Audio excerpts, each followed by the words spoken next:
So meanwhile, if it's not enough, Donald Trump blaring the drums for war with North Korea, it seems that Iran is going to be the new hobby horse. Here is Donald Trump, and this is, you know, when people ask, why is Lindsey Graham playing so much golf with this dude? Well, here is Trump at the UN some time back. When was this? Like over the summer. And then we'll go to Lindsey Graham. The world understands that the good people of Iran want change. And other than the vast military power of the United States, that Iran's people are what their leaders fear the most. And then Lindsey Graham, who has been playing a lot of golf with Donald Trump, doing a lot of business, playing a lot of business golf, is, of course, seizing on this opportunity, along with all the other, you know, sort of never-Trumper resistance folks like Bill Kristol et al. Tom Cotton's waking up extra early to get his coffee. Oh, yeah, is he? Here is Lindsey Graham. The Iranian people are not our enemy. The Ayatollah is the enemy of the world. Here's what I would do if I was President Trump. I would explain what a better deal would look like. It's not enough to watch. President Trump is tweeting very sympathetically to the Iranian people, but you just can't tweet here. You have to lay out a plan. And if I were President Trump, I'd lay out a plan as to how I would engage the regime. I would tell the Europeans and the Congress and the world that America is going to withdraw from this agreement unless it's a better deal, and I'd lay out what a better deal would look like, and I would stand with the Iranian people the entire time. Have you conveyed this personally to the president?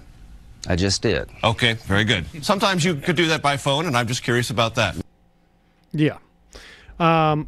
So, again, this is more attack on the Iran nuke deal. The terms of that deal specifically didn't deal with anything but nukes. Because as you can see with our situation with North Korea, that is of paramount importance. Nothing else can happen until that is resolved. And so with that deal in place, but of course, they don't want that deal in place because the deal, having that deal in place stabilizes things to a certain extent. To a radical extent. And also, I mean, there is no other deal. I mean, every time you hear that, and I guess it's pretty obvious probably for people watching or listening to this, but they mean our alternative is you resign as a government. No, the other deal is they're saying, like, don't support Hezbollah, don't support international terrorism, don't whatever it is. Whether or not there's something that we can offer that makes sense for them based upon what their geopolitical necessities are, that's another question. But the idea, the whole reason why there was so much success with this nuke deal is because that was isolated. We're going to deal specifically only in terms of nuke.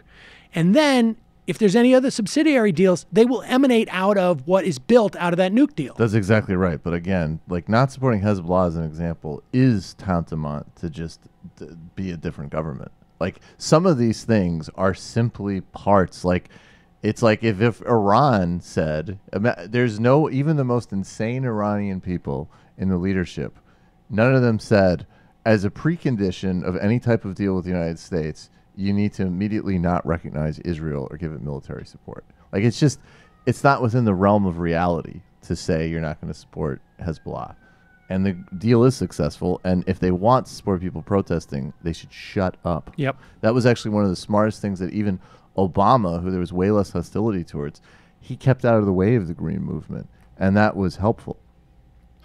Like it's not going to help the people in the Iranian government that might repress these things to say Donald Trump and this demented warmonger supports you doing this. Well, of course. We're probably pretty justified in cracking down on you. I mean, it's the easiest. The story writes itself. Of course. Hi, folks. Sam Seder here. We still need your help on our Patreon page. YouTube ads have come back, but not nearly as much as we had before. So if you can help us out, any little bit helps. Head over to our Patreon page right at this URL, and you'll help us keep helping you by making videos